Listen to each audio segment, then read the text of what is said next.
Hello everyone. In this lecture, I will discuss about the histology of bone. At the end of this lecture, students should be able to identify bone under the microscope.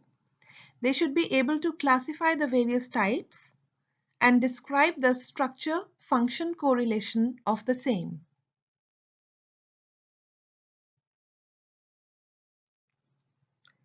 Bone is a specialized connective tissue where the matrix is mineralized because of the deposition of calcium salts.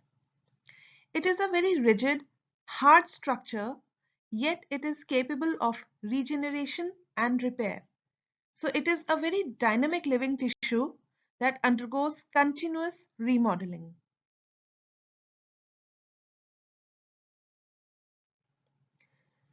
What are the functions of bone? It provides the supporting framework for the body. It also provides surface for attachment of muscles, tendons, and ligaments.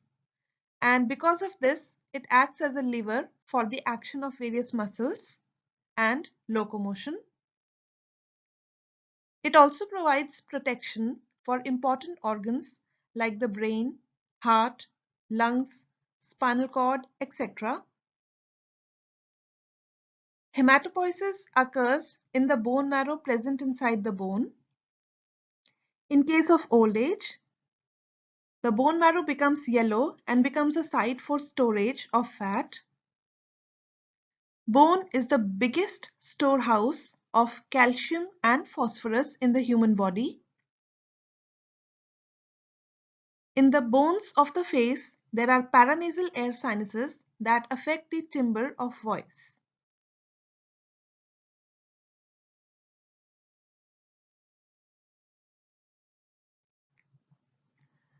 What is the basic composition of bone?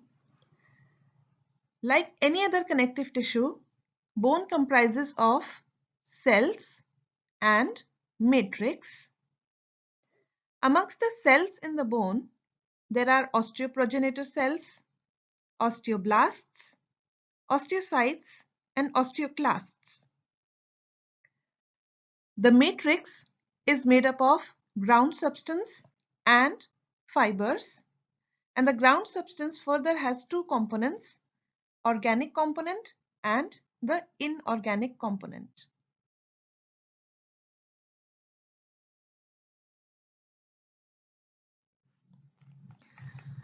Let us first discuss about the various cell types found in bone.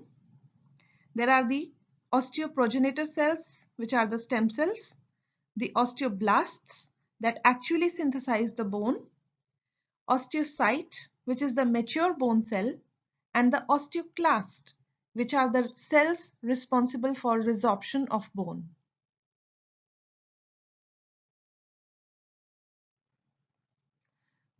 Osteoprogenitor cells are the undifferentiated stem cells that are derived from mesenchyme of the connective tissue. They are located on the inner layer of the periosteum, and they are also found in the endosteum that lines the marrow cavities and the Haversian canals. Appearance: these cells are flattened or squamous cells with light staining elongated nuclei. They have little cytoplasm, which is acidophilic. Sometimes it may be slightly basophilic. There are well-developed rough endoplasmic reticulum, free ribosomes, and Golgi apparatus in the osteoprogenitor cells.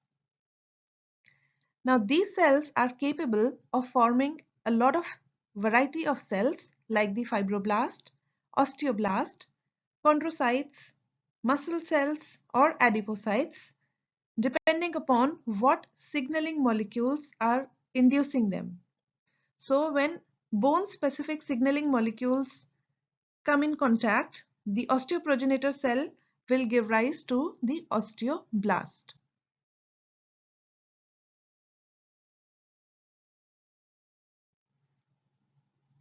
The next cell is the osteoblast. Osteoblasts are the bone forming cells. These cells are derived by differentiation of the osteoprogenitor cells. They are located on the growing surface of the bone. These cells have the capability to divide and also produce type 1 collagen and the bony matrix. They are also responsible for the calcification of the matrix. The matrix that is initially produced by the osteoblasts is the non-mineralized matrix, and this is called osteoid. You can see the matrix produced by the osteoblasts here. It is lightly stained and this is still not mineralized with calcium salts. This is called osteoid.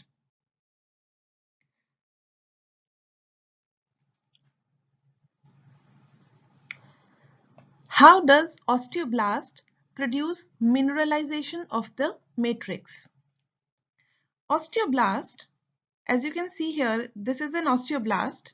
These cells are capable of releasing matrix vesicles into the extracellular matrix.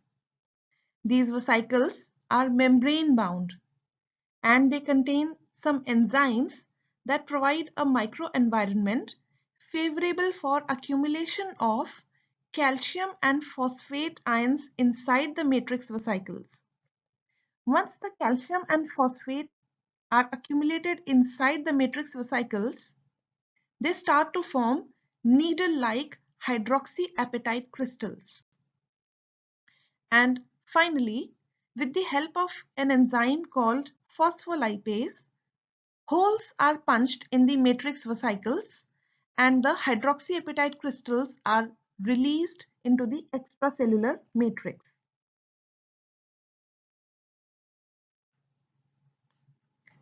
Later, osteocytes produce osteocalcin and osteonectin proteins that help in continued formation and nucleation of the hydroxyapatite crystals, and thereby the matrix around the osteoblast continues to get calcified by the calcium salts, and finally the osteoblast, when it is completely surrounded by calcified matrix, it gets converted into an osteocyte.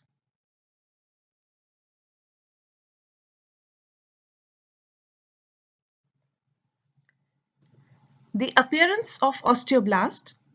These cells are polygonal or cuboidal in shape, and they are a single layer of cells lying on the surface of the forming bone.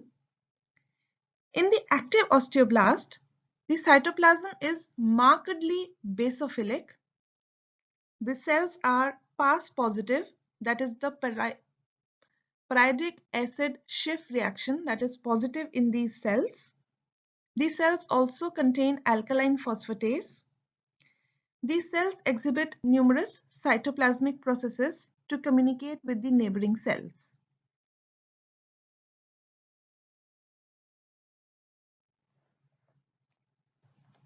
Let us now discuss about the cell which is found in the mature bone, that is the osteocyte. So osteocytes are the mature bone cells. They are derived from the osteoblast. As I told you, when it gets completely surrounded by calcified matrix, the osteoblast gets converted into the osteocyte. The osteocytes, they are located in spaces within the bony matrix which are called lacunae. These lie close to blood vessels. There are long cytoplasmic processes seen in the osteocytes which run in the canaliculi within the calcified matrix, and through these cellular processes the neighboring osteocytes communicate with each other across gap junctions. These canaliculi of the bony matrix and the processes of the osteocytes, they are not visible routinely in hematoxylin and eosin stain. Hence we prepare ground sections to see all these structures. The osteocytes are smaller than the osteoblasts and their cytoplasm is less basophilic. You can appreciate this in fact in this picture. This is the hematoxylin and eosin stain, and you can see here the osteoblasts, the cytoplasm is much more bluish or basophilic compared to the osteocyte. Here the cytoplasm is less basophilic.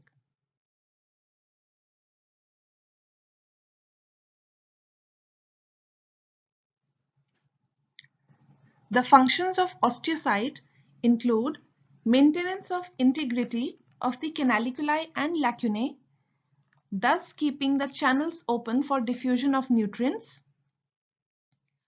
Osteocytes also are involved in mechanotransduction, that is, they respond to mechanical forces. It is because of this that the regions of bone under stress will have more deposition of new bone. Osteocytes are also involved in osteocytic remodeling of the bone. They release some matrix metalloproteinase enzymes that produce degradation of the bony matrix. So osteocytes can also cause reversible remodeling of their bony matrix which is present around them.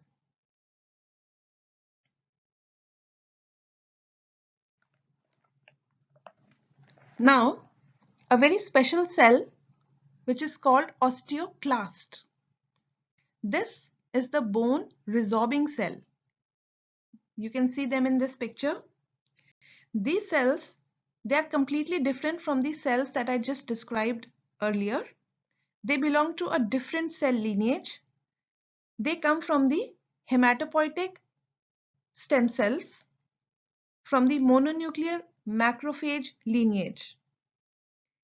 These osteoclast cells are actually formed by the fusion of mononuclear hematopoietic progenitor cells, and because of the fusion of a number of cells, the osteoclasts are multinucleated.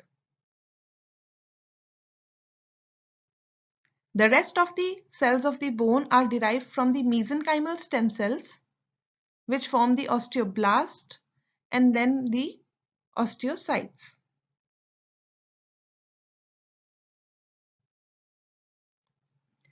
What is the location of the osteoclasts?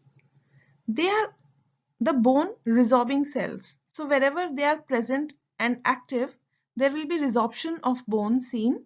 So as a result, there is a resorption bay that is formed, and the osteoclasts are present in this resorption bay, which is also known as Hauschep's lacunae. Now the appearance of these cells. These are large multinucleated cells and they are markedly acidophilic. You can appreciate here that the osteoblasts have a very basophilic cytoplasm and the osteoclast is having a very acidophilic cytoplasm. These cells are rich in lysosomal enzymes and carbonic anhydrase too. These cells, the osteoclasts, they have got three specific zones inside. First is the ruffled border, which is actually in direct contact with the bone, where there are deep infoldings of the plasma membrane. These infoldings actually increase the surface area for the hydrolytic enzymes to act. Adjacent to the ruffled border is a clear zone in the osteoclast.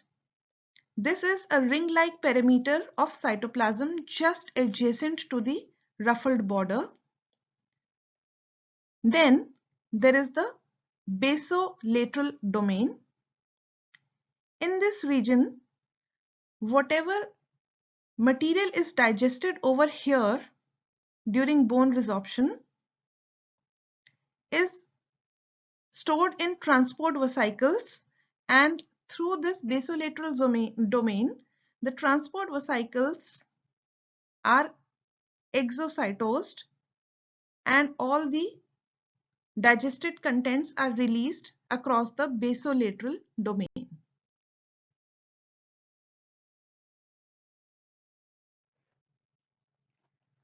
Then there are the bone lining cells.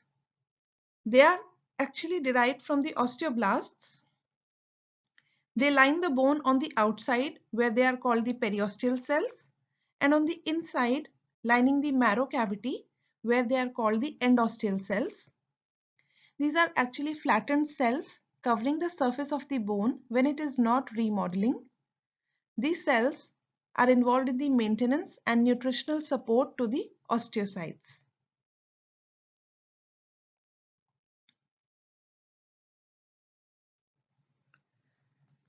Let us now discuss about the matrix of bone. Up till now we discussed about the cells of the bone. Now the matrix is made up of fibers and ground substance. Fibers are mainly type 1 collagen fibers. Traces of other types of collagen fibers are also seen, like type 3, type 11 and type 13.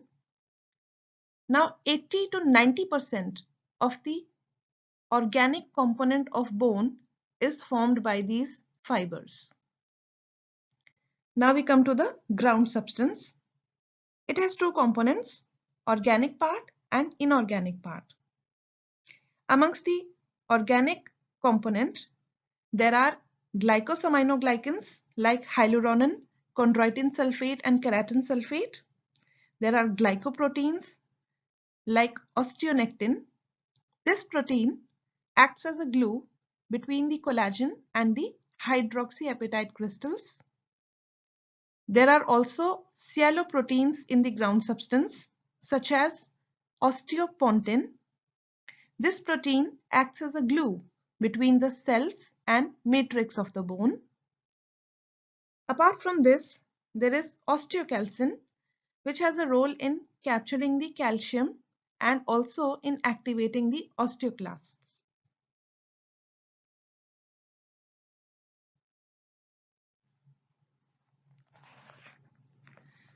The inorganic component of the ground substance is basically the various metallic salts, mainly the calcium phosphate, which is in the form of needle-shaped hydroxyapatite crystals.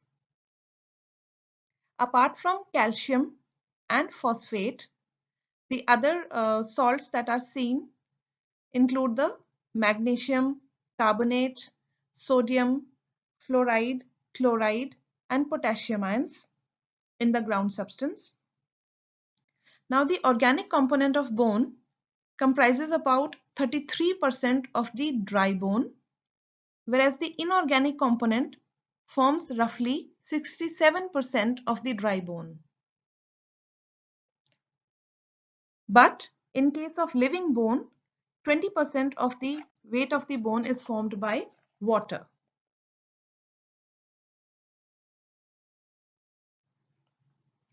Let us now discuss about the structure of bone. The outer covering of any bone is called the periosteum. It is made up of dense irregular connective tissue. In case of the actively growing bone, the periosteum has an outer fibrous layer and an inner cellular layer. The periosteum is absent over the articular surfaces of the bone. The periosteum also has a very rich blood supply.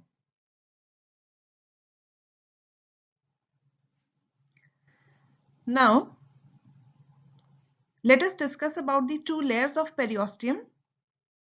In this picture of hematoxylin and eosin stain in the bone, this is the outer covering of the bone, and this periosteum has two layers, outer fibrous and inner cellular. The outer fibrous layer is made up of dense irregular connective tissue, Here, the collagen fibers are arranged parallel to the surface of the bone.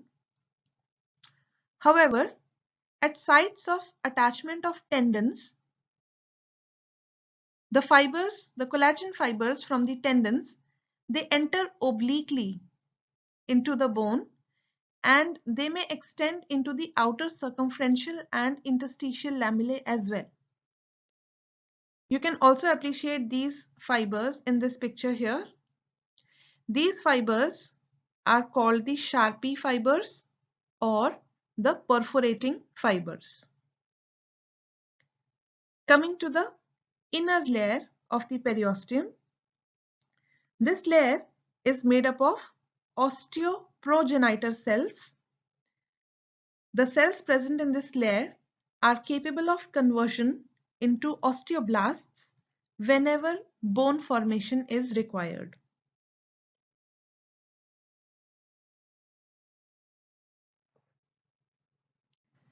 Coming to the endosteum, this is the layer that lines the bone marrow cavities. You can see here there is the compact bone on the outside and on the inside there is this marrow cavity, and the endosteum lines the marrow cavities and the trabeculae of the bone.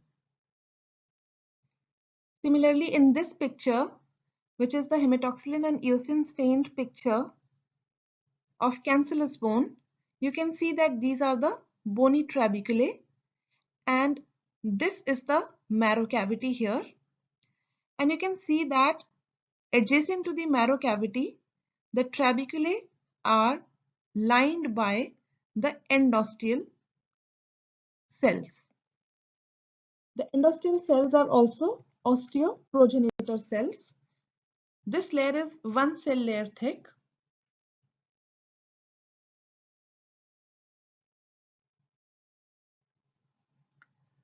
Let us now discuss the structure of compact bone.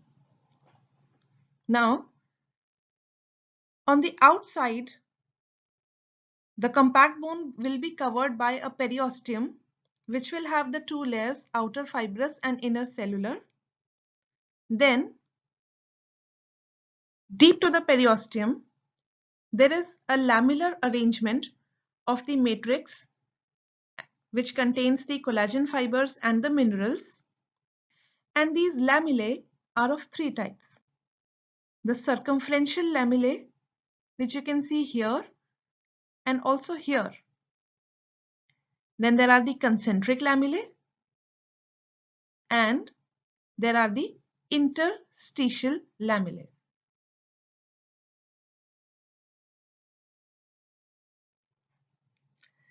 The circumferential lamellae, they are located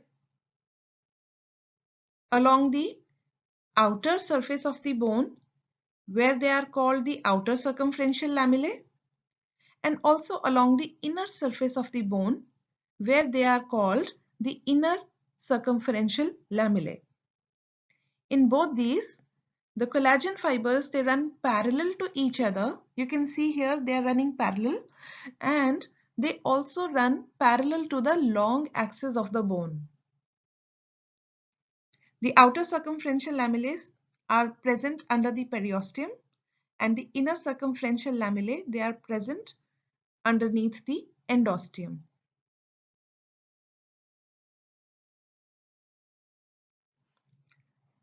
Now, the concentric lamellae, these are located between the outer and inner circumferential lamellae. So here you can see the concentric lamellae. Actually, the arrangement here is a part of the osteons. Osteon is the structural unit of bone. Here, the matrix is organized in the form of concentric lamellae, and there is a central canal which is called the Haversian canal. This Haversian canal contains the blood vessels and nerves that supply the bone. These Haversian canals run longitudinally along the length of the bone. The Haversian canals branch to form the Volkmann's canal. You can see here, these are the Volkmann's canal or the perforating canal that are actually interconnecting the Haversian canals. These Volkmann's canals serve as a channel to transmit the blood vessels and nerves from the periosteum and endosteum to the Haversian canal, and they also interconnect the Haversian canals with each other. So, the central canals, they are surrounded by the concentric lamellae. However, the Volkmann's canal are not surrounded by any such concentric lamellae. Haversian canals run parallel to the long axis of bone, and Volkmann's canals run perpendicular to the long axis of bone.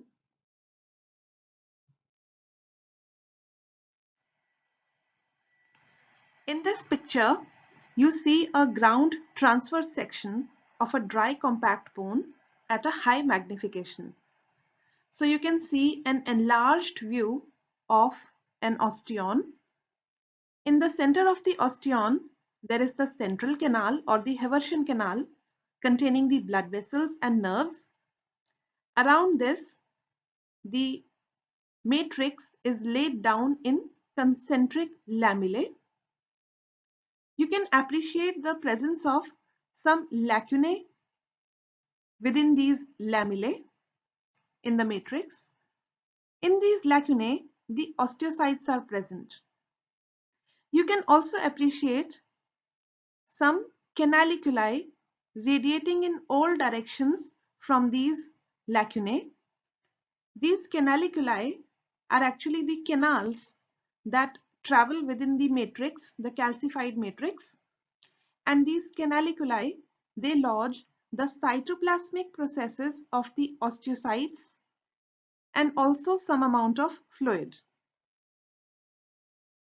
Now the canaliculi that open into the Haversian canal, they serve for the passage of substances between the osteocytes and the blood vessels present in the Haversian canal. The outer boundary of the osteon is known as the cement line. On an average, in a mature osteon, there are usually 6 lamellae seen, although the number of lamellae is variable from osteon to osteon.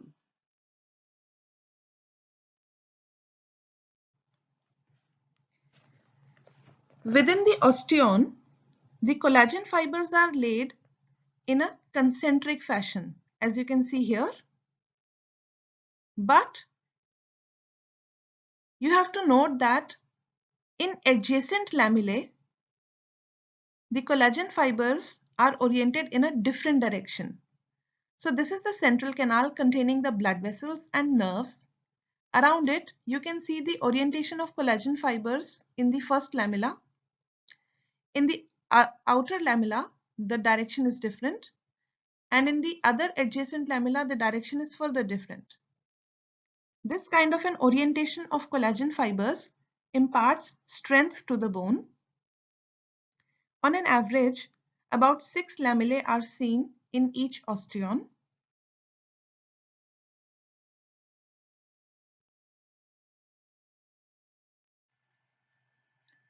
Coming to the interstitial lamellae. Interstitial lamellae are located in between the adjacent osteons, and you can see here the interstitial lamellae are present. They're present here, and you can also see some interstitial lamellae present here between the adjacent osteons.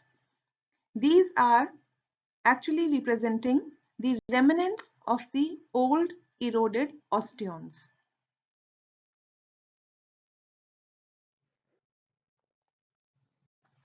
Now, let us discuss about the structure of the cancellous bone. As any bone, the cancellous bone has an outer periosteum, which you can see here. It will be again made up of the outer fibrous layer and the inner cellular layer.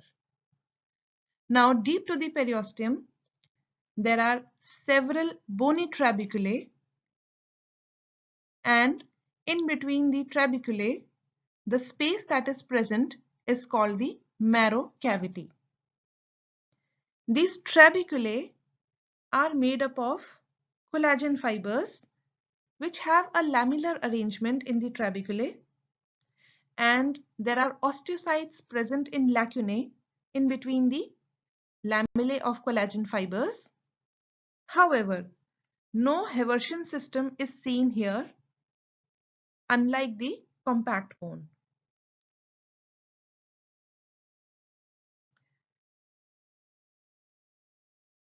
These trabeculae, they are lined by the endosteum, which contains the osteoblast cells, osteoclasts, and the osteoprogenitor cells. So this is the endosteum. And the marrow cavity contains numerous blood vessels, like you can see here, and also several blood cells, because a lot of hemopoiesis is happening inside the marrow cavity. However, in old age, the blood cells will be lesser or fewer in number, and there will be more of adipose tissue in the marrow cavity.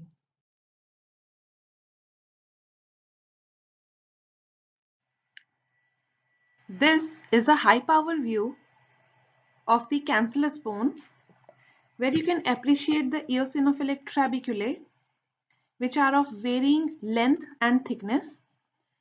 These trabeculae are lined on their surfaces by the endosteum, which contains the endosteal cells, that is the osteoprogenitor cells and the osteoblasts.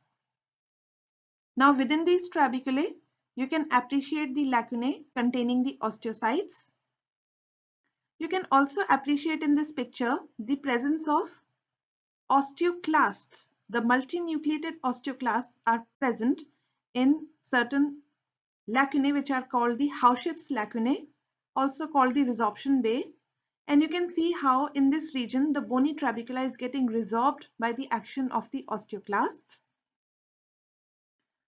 Also present in between the trabeculae is the bone marrow cavity, which contains the various hematopoietic stem cells and the blood cells formed from these hematopoietic stem cells.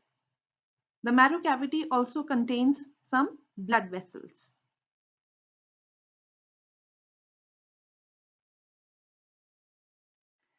Thank you.